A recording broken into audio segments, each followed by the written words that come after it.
I'm Liz Findlay, and welcome to this podcast series on inspiring spiritual entrepreneurs. We'll be chatting with some of the wonderful business owners who come to Starseed Business Networking. This is a free monthly meeting I co-host on Zoom with Steve Nobel, and you can find details of the next meeting on the events page of my website, lizfindlay.com.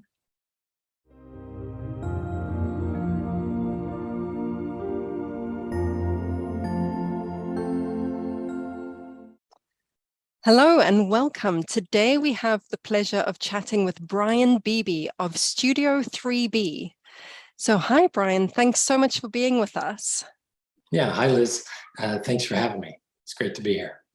Great. Now, tell us how you made the jump from corporate into your own business doing branding. After university, I went straight to Chicago, and I was hired by a big branding firm, one of the top 2-3 in the city, and I was dealing with big brands right from the start. The first day I sat down, they said, make a swatch. So after a couple of weeks of designs with the entire group, our new collection was in the shop 3 months later, right on Michigan Ave.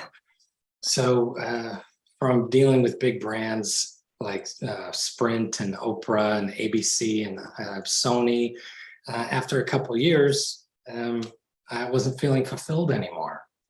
And so I knew something had to change. So I asked for a 3-month sabbatical, and I came over to Europe for the first time and did a museum hopping tour of like 6-7 different countries, and then ended up in the Netherlands for the last 3 weeks and did a design workshop to get me back into the swing of design, to go back to work. So while I was on that trip, in the first couple weeks, I took a channel from London over to Paris, and going under the English Channel there, the train popped up, and there was a big marigold field, yellow with the green rolling hills and a few cypress trees. And I sketched it real fast on a sketchboard, and I'm like, my sketchbook. I'm like, whoa, this is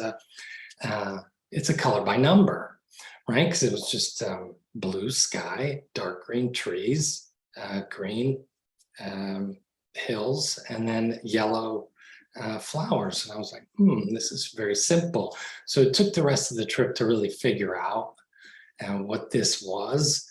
Yet I came home, and I looked into the market, and there was a hole in the market where kids weren't being taught about the world in like a playful way.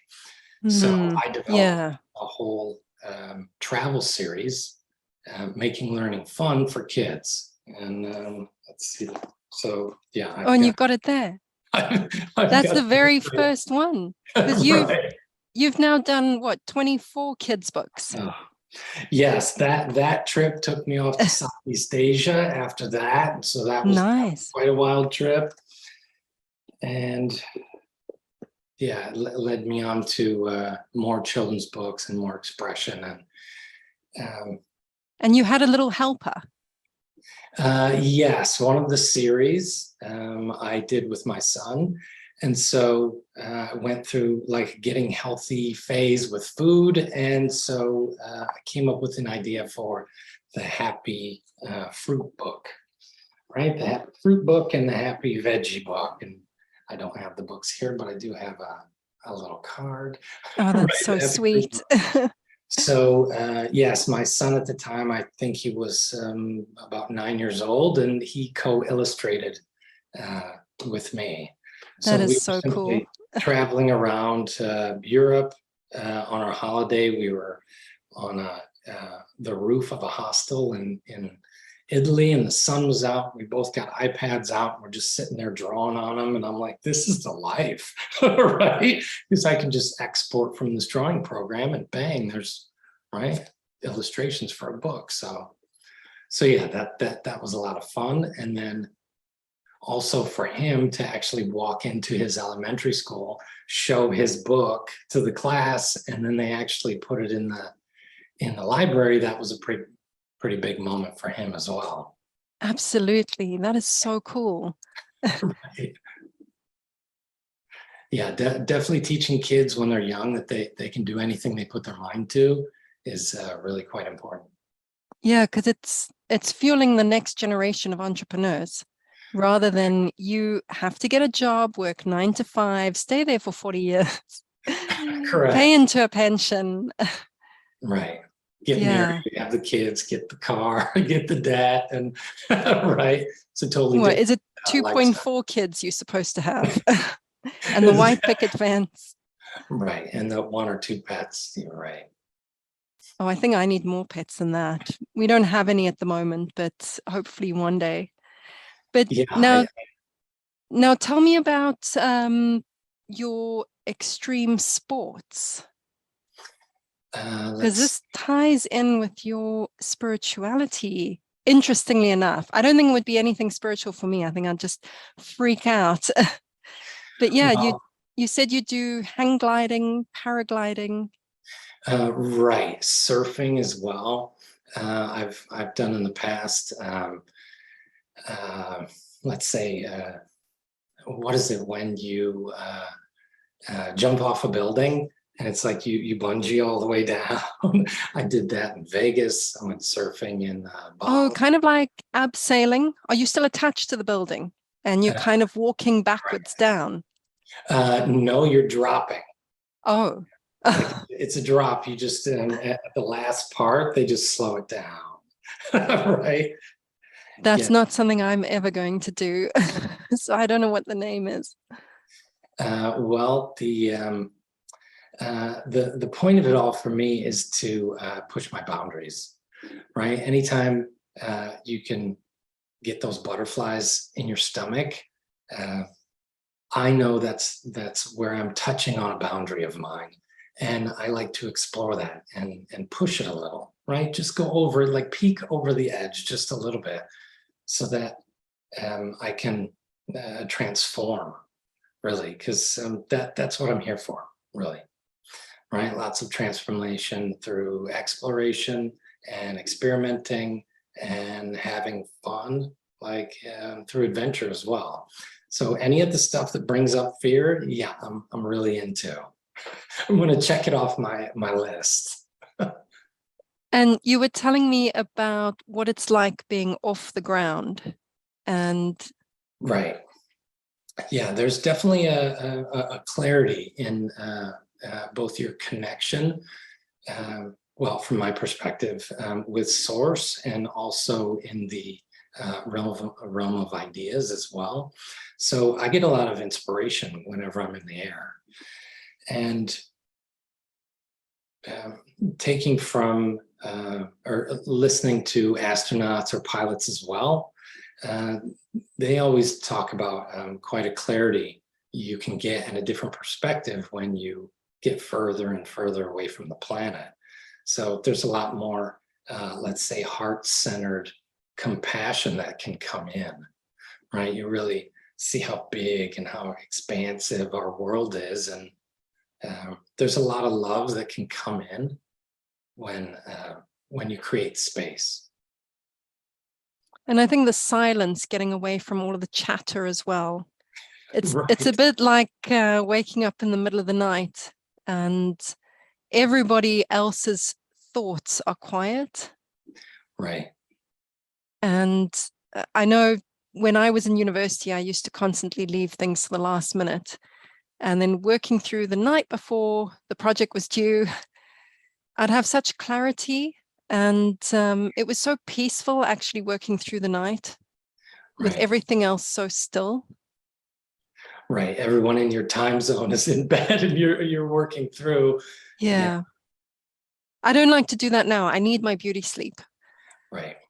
Yeah. Yes. Yet when my body says it's time to wake up and it's still dark out, like say 5 or 6 in the morning, or like even 4:30, something like that, I will get up and meditate, right? Because also that clarity of thought and the ease of connection is there as well. And it fuels us for inspiration, especially in the creativity of our work. Correct. So do you want to share with all of us one thing that has really worked for you within your business to help inspire us? Yeah. So what I learned in the corporate world is the exact opposite thing that I do in my business, right? So we would do all-nighters in the corporate space. I was working on, let's say, 4 or 5 different time zones. So I had clients in San Francisco, Europe, Middle East, let's say New York as well, and then over in South Korea. So I'm bouncing all over the place, and presentations and late calls, and so they really taught us to sacrifice and force it, and don't take breaks. Stick around and make sure you sit there and you complete your work. And so now I'm doing the exact opposite, right? I don't force it. I don't, I'm much more flexible now. So if I'm feeling creative, I definitely sit down. It doesn't matter what time it is. I'm going to grab something to write with. There's something in every room to write with, right? And I carry a pen on me at all times, right? Because you never know when it's going to hit. And different colors.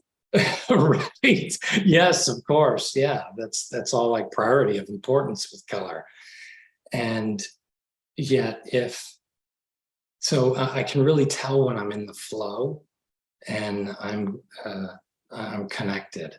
Yet if something's off or I'm getting interrupted a lot, then it's just time to get up and walk outside, take a break, get something to eat, hug a tree, take a seat on the grass and just ground.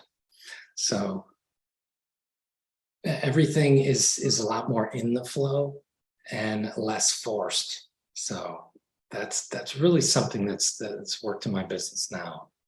Yeah, and I think it will help a lot of people. I know I do a lot of that, but I need to focus more on being in my flow. So thank you so much for sharing that. Yeah, no worries. And so is there something that you would like to offer? Yes, at the moment, for Starseeds specifically, because second opinion is really quite supportive, especially when you're an entrepreneur yourself, is that I'm offering a free website homepage analysis. So what I'll do is any of the existing site that you have, you can send me an email with the link address, and I will take a look and give you my perspective from both a branding and communication, let's say, outlook, using both the perspective of the prospective client and also a branding expert. And usually the analysis, I'll come up with about 25 to, let's say, 35 different ways, like concrete ways that you can upgrade and update the site very easily, right? So it doesn't always have to be big changes. Sometimes the wording or the order of things, or change the focus, right? Bring things up, move things around, that kind of thing. Even consistency can. Well, that's so kind. Really be supportive. Yeah. Thank you so much. So that's for all the Starseed entrepreneurs out there. So if you are interested in getting help with your branding, of course, so that's everything from your logo, your look and feel, website layout, website design. Even if you want to do a YouTube channel, if you're an author and you need book design, book cover design, Brian is your guy. Go and look at all of his services on his website, because I know he's got a lot more. And it is studio3b.nl. So NL for Netherlands, because he's now living there. So thank you so much for chatting with us today, Brian. Yeah, hey, thanks for having me on, Liz. It's a pleasure, and we'll see you at the next Starseed Business Networking meeting. Yeah, you bet. Fantastic. Okay. Thanks, everyone. Bye.